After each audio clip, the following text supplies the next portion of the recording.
sadly, because I have to run to another conference, well, the next door, and we'll be with you in moments. Thank you so much for taking the time. Thank you. Excellency Mr. Amin and Excellency the Ambassador of Armenia, ladies and gentlemen, good afternoon. I'm very happy to be here today to speak about our experience in Armenia. Actually, I started going to Armenia about 5 years ago. I was invited by the Ambassador of Armenia, Mr. Vakyan, to go to visit and to see this country, and it's promising and so on. And actually, I visited the first time, and it was absolutely great visit. It was very nice. We have been very well received by many ministers, by officials, and by people there. Visited the country, and I saw big opportunities in this country. Then we revisited, and we started really being interested. And we have undertaken to make 3 projects in Armenia. One is a shopping mall, and it's about 100,000 square meters shopping mall in Yerevan. One is project real estate development, about 6 buildings and some commercial facilities inside. And one big project is for RAK Ceramics, is a project in coal mining, in copper mining. And these 3 projects are going on today, and we have.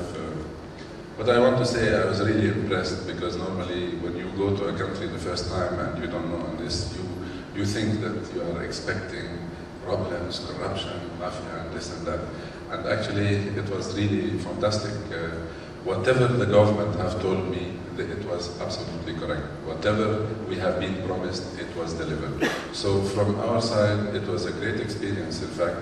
And we started our projects, and all the works are going very well, without any single problem ever happened to us. So I was impressed. Actually, the quality of the people is very highly educated people, very highly cultured people in Armenia, which I met. And the officials are very straightforward and very helpful, and I felt a momentum in the people and the government and the population who want to build their country, to develop their country and so on. And they want to bring this country to EU level and to be part of EU eventually later on. And it is really very nice. Moreover, the quality of life is fantastic. They have excellent food, very good restaurants, very hospitable people, very generous and hospitable people, very kind. And we met other people, actually other business people in Armenia who are doing businesses there, industrialists, and some of them they may invest even here because they want to export to certain markets. And absolutely great people, great market, and we think that it has a great potential. Armenia is a small country probably, but actually it has a big potential. You have a big Armenian diaspora living overseas in US, in Europe, and everywhere. And these are normally very interesting and very wealthy people who are going back to Armenia. And we can see that the Armenian people, they want to develop to prove that they are of international standards and so on. Moreover, Armenia also is south of Georgia. Georgia has been developing very well. We have invested in Georgia, and I must say these 2 countries, they have great potential. They have absolute freedom to do business. And from there, it is very nice actually. From Yerevan, you are approximately 3 to 4 hours from anywhere in Europe, which is very easy communication. And to the Gulf countries, you are approximately 2.5 hours. It is wonderful. And in 2.5 hours, if you leave today, you go to Armenia, the temperature is about 20 degrees. In summer, the temperature also is not much. It is 25 degrees. And it is a beautiful scenery. They have ski resorts. They have a beautiful Saran lake. It's a big lake, actually. It's about 2,000 square kilometers lake. It is fantastic, full of fish and various trouts and so on. And very nice scenery and excellent fruits. All types of Mediterranean fruits, we can find them there. And they have very nice quality meat, because there is a lot of grass and there is a lot of production of lamb and so on. And wherever we have gone in this place, there is a characteristic, there is identity, there is a character, and there is a very great population and great people who are always welcoming you. So this is our experience. If you have any question, I will be very happy to answer. Thank you, and have a nice afternoon. From the CEO of the Rand Investment Authority. And as much as you know, the trade boards will come here and promote their own country. There's nothing like hearing it from an investor, somebody who's put their money down there and has actually got some results. So one happy investor there. It can only mean there's many more like you. So thank you for sharing that with us. We want to continue this presentation now. We're going to hear from the Armenian Development Agency, and Lucine Rahramanyan is going to join us right now and deliver her presentation. Lucine, thank you so much. Good day, ladies and gentlemen. My name is Lucine Rahramanyan. I am presenting Investment Promotion Department of Armenian Development Agency. First of all, before my presentation, I would like to briefly introduce Armenian Development Agency. Armenian Development Agency was established by the government of Armenia to promote foreign direct investments and export. Prime Minister of Armenia is the chairman of the board, and we are providing the following services. We are planning, organizing, and managing site visits of foreign companies, foreign investors. We're also preparing tailored information packages for foreign investors and foreign companies. We're assisting in company registration and also in staff recruitment. We acting as an intermediary between government institutions and foreign companies. Armenian Development Agency acts as a one-stop shop agency for foreign companies, foreign investors. All our services are for free, and we are ready to provide whatever assistance you may need when you are deciding to come and to become acquainted to our business environment and business climate. And also I would like to mention that you can find our printed booklets with information on business climate and investment climate in Armenia, and also on investment projects. Of course, it is difficult to present all the projects which are in the portfolio of Armenian Development Agency, but I will try to present some investment projects from the sub-sectors of Armenian economy. High-tech sector. So we have a very interesting project in magnesium production. So the Armenian company developed a new technology of magnesium production, which allows to have more cheaper magnesium than 3 times more cheaper magnesium compared to Chinese technology, which is considered the most cheapest in the world. And magnesium was produced from water solution of magnesium chloride. So the proposed investment amount is $6 billion USD for production of 1,000 tons of magnesium, and the payback period is 5 years, and also annual profit will be $3 million USD after the 4th year. Also, I would like to mention that the investor which will decide to participate in this project will have from 40% to 70% of GB shares.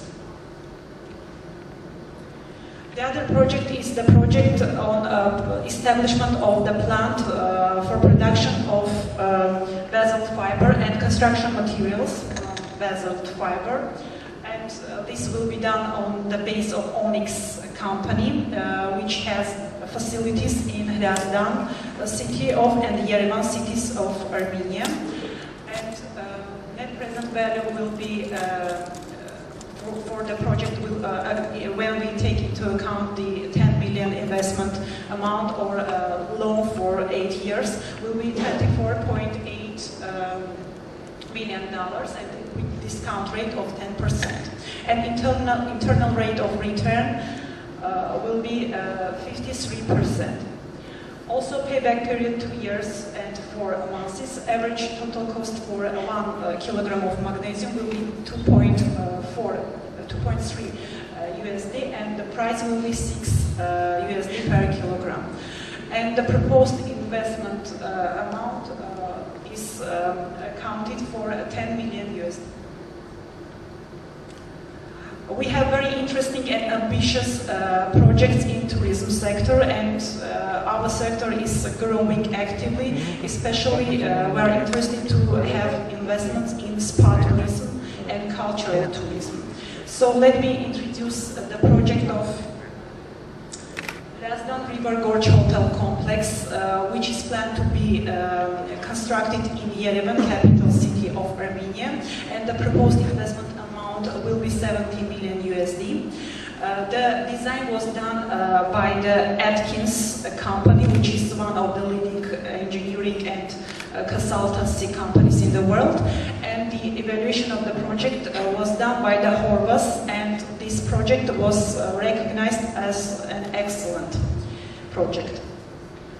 So the company which is offering this investment project, X Group company, which is a fast-growing company and operating in different sectors of Armenian economy. The company owns 9,000 square meters of the plot, and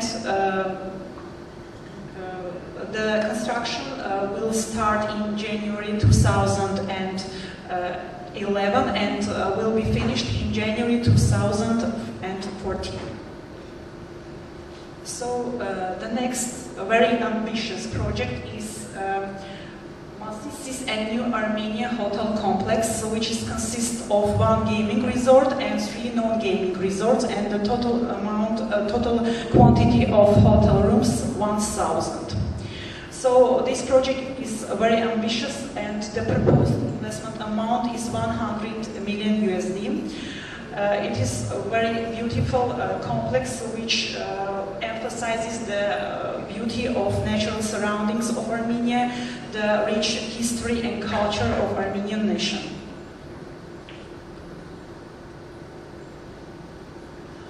Also, I would like to present an interesting, innovative preparation from biotech sector. This is the preparation against foot and mouth disease of agricultural animals. And the advantage of this project is that it is much more cheaper than serums and vaccines which are used in biotech industry against this disease. And also it is allows to protect from 83 to 85% of animals and can react and very easily protect against foot and mouth agents, and also protects against all agents of foot and mouth disease.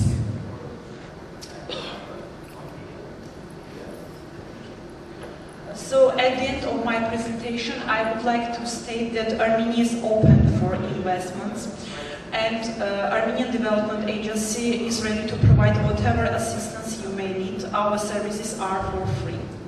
Also, I would like to mention that we have printed booklets which can explain and represent you business environment of Armenia, also the investment projects which were proposed today during my presentation. Thank you for your attention. Thank you. Please stand. We may have some questions for you. We may have some questions for you. Are there any from the audience? If not, and listening, I have a couple. So, can you explain a little bit about how your local banking sector, your financial services sector, supports a foreign investor who may want to invest in some projects that you mentioned and other related investments in Armenia? Banking sector, you mean? We are, by proposing these projects, we are relying on foreign investments which will come from foreign companies. And we are not mentioning the loan financing for the projects. So I can't, at this moment, I can't answer to your question. We are offering the project to investment companies or other companies which might be interested to invest in Armenia. But we have incentives in different sectors of Armenia, of economy in Armenia, and depending on the projects and depending on the company's intention to seriously enter to the country, we can discuss the possibilities of incentives which can be offered to the companies. Thank you for that. Can you talk a bit about success stories of foreign investors in Armenia over the last couple of years to highlight that the incentives have worked? And even more specifically, have there been any success stories between the Middle East, maybe in the RNK? I think there may have been something, and Armenia. So success stories and then link it to the Middle East if you can. Okay, I can mention several big investments which were done in Armenia. The one is France Orange company, which came to Armenia telecommunication sector. The other is Marriott. We have also Renko construction company from Italy, which is very successfully operates in Armenia. What makes it successful? What are the conditions that make it successful for the Italians or for the others? For the condition, we have very open economy, and also the government, the will of the government to be open for investment, to further the foreign companies to be successful in Armenia. Over the course of the last few days, many countries have given presentations in order to show incentives for foreigners to come in. But an important part of the investment is what does that company leave behind to the country.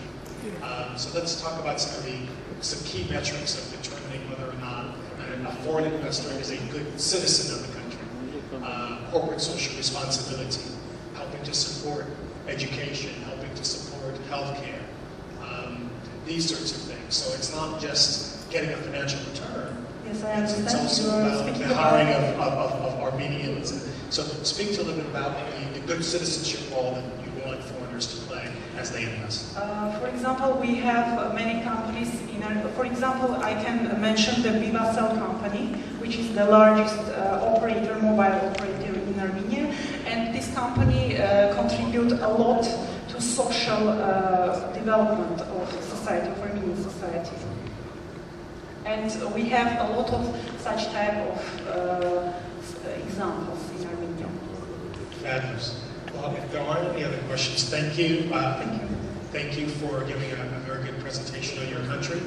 And thank the audience. We have up next Australia. Thank you for attention. I think they're Australians anyway. They're all Australians. Yeah. That's a noisy bunch.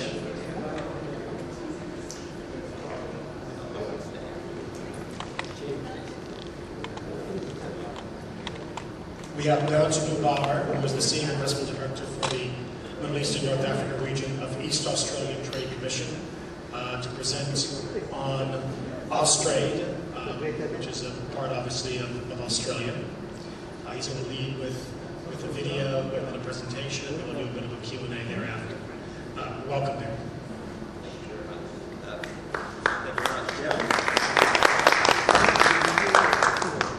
All good things come to those that wait. So, thank you very much for attending, and your allegiance will be rewarded, for sure, with knowledge and a few goodie bags as well. So thank you very, very much. The conference, the annual investment meeting, is about planning, assessing and investing in emerging countries and high-growth regions. Australia certainly has emerged, so it's no longer an emerging country, but it is a growth region. And I'm sure the presentation that you will see now will demonstrate why we're still going to be a massively growing region, which we have been continuously for the last 20 years. So I'd like to cue over to our IT professionals for an introductory video on Australia, and then we'll get down to the facts and figures that support the economy, which has been performing better than any OECD country in the world over the last 20 years. Thanks.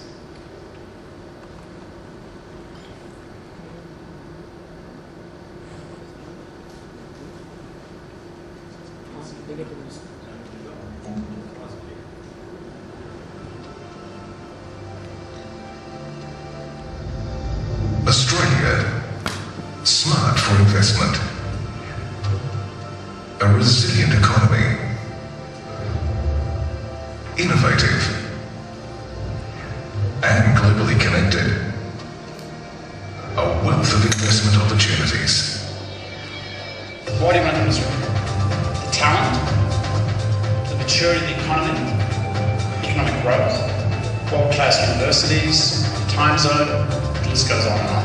It has good regulators and it has very transparent and predictable regulatory responses. We have a very stable political environment. We also have very sound taxation and predictable taxation regimes. Australia offers a safe and secure location for investment. Our business environment is open, competitive and accountable. And our economy is resilient. It remained strong during the global financial crisis, performing well compared to other advanced economies. We're looking at potential growth in Australia over the next few years up close to 4%. That's at a time when potential growth in the advanced world might be around 2, maybe 3% at best. Australia has a highly educated workforce with multilingual capabilities, attractive to international companies. Our population has strong cultural ties to both Europe and Asia. Australia's got an internationally recognised culture for entrepreneurship and innovation. Australians don't mind taking a risk. Australians are able to balance the risk and return, to hold that in their mind, and also to deliver significant outcomes for businesses. We offer diverse investment opportunities in traditional industries such as agribusiness, food and beverage, mining, and the fast-evolving sectors of technology and services. We have deep liquid markets and a sophisticated financial services sector. We have one of the biggest sources of privately invested funds as a result of our superannuation scheme and compulsory superannuation investment, and that has allowed us to develop a huge amount of skill around the funds management side. Australia's links with Asia, America and Europe give us a strategic advantage as a major financial services centre in the region. Our time zone covers business in all 3 regions in one day. We've got the capability of providing the opportunity to have a multiplier effect on direct investment and to trade that back into the rest of the world. Australia's clean energy and environmental services industries are poised for growth. $4.5 billion has been committed to support clean technology projects and innovation. Right now you've got opportunities across the spectrum, be that in wave, in small-scale solar, in wind technology, but the real big opportunities where Australia really has a niche, if you like, where it can really develop is in hot rocks and large-scale solar. We really are pushing the boundaries of those 2 technologies. Almost $13 billion is committed to developing water services and technology, along with a strong focus on research and development in carbon capture and storage, environmental services, green building and energy efficiency. We're already starting to see international joint ventures and collaborations taking place here in Australia. We've got companies from the US, from China, from Spain and from Germany, all present in Australia looking to invest. Our ICT sector is a proven testing ground for global projects, and our R&D capability, infrastructure and comparatively low development costs attract international companies to establish Australian operations. Australia is a great place to do research and development.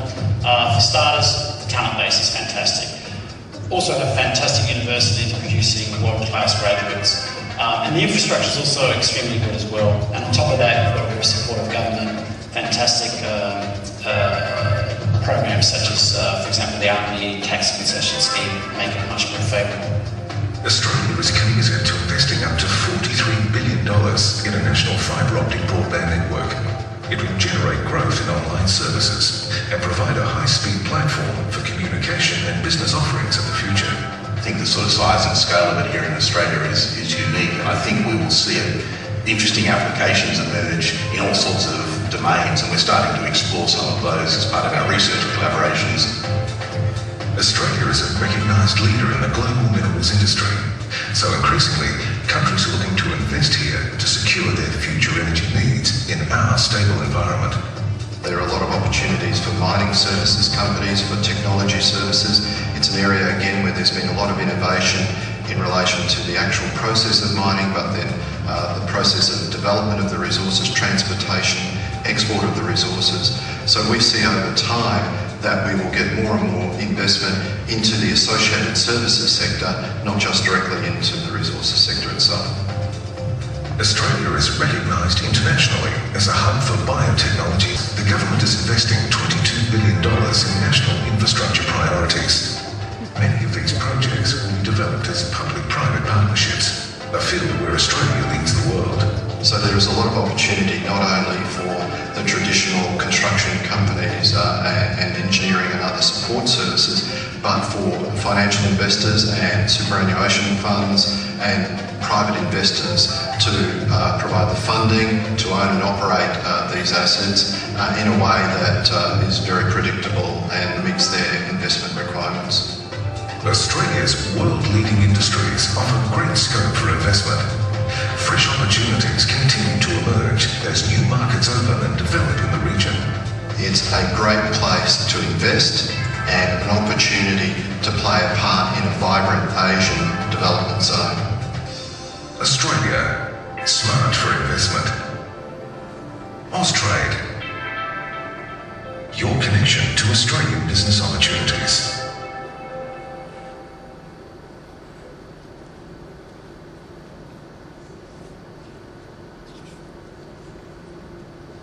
Thank you.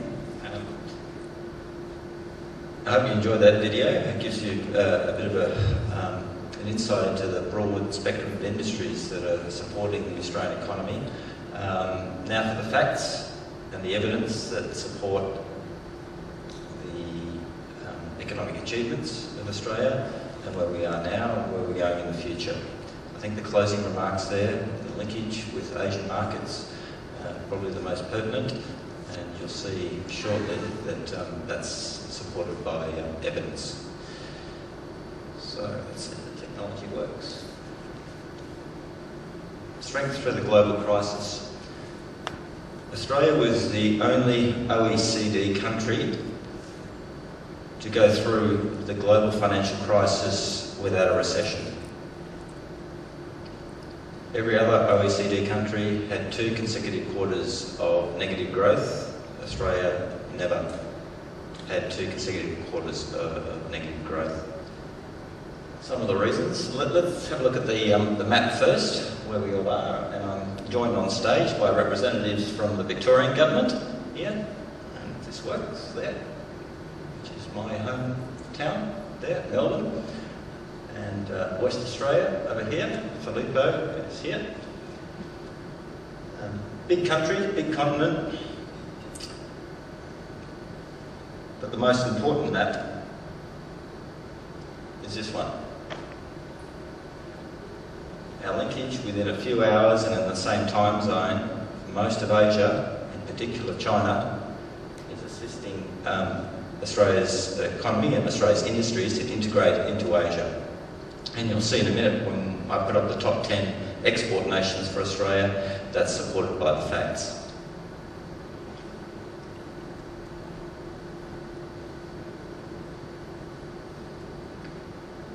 As you'll see here, Australia was the only economy that actually grew through the global financial crisis.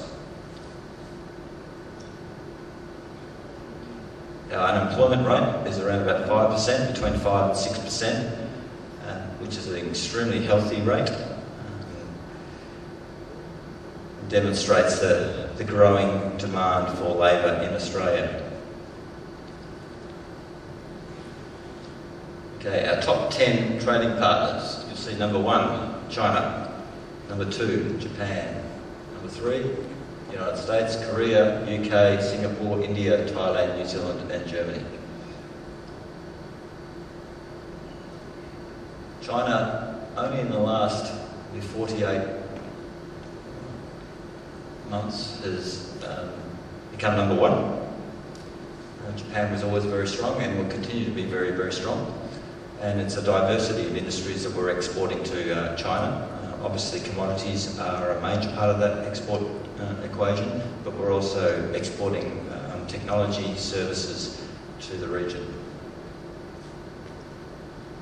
So what are the industries that make up the Australian economy? An enormous diversity. You would think mining and commodities dominate, but they don't. They sit in the middle of the table at about 3% of gross value added product. We have construction and services, arts, recreation services, retail trade, financial services, professional services, administrative services. In fact, our GDP, I think, is made up more than 70% on services now.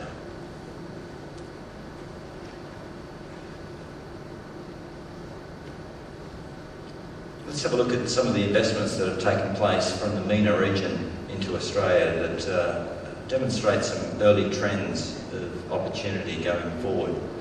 Here's one in agribusiness.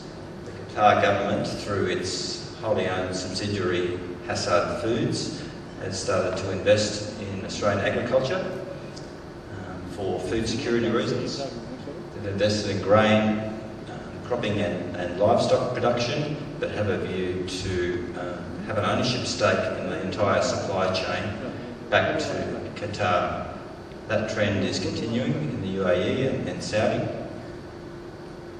which is understandable given that the region imports about 70% plus of its food.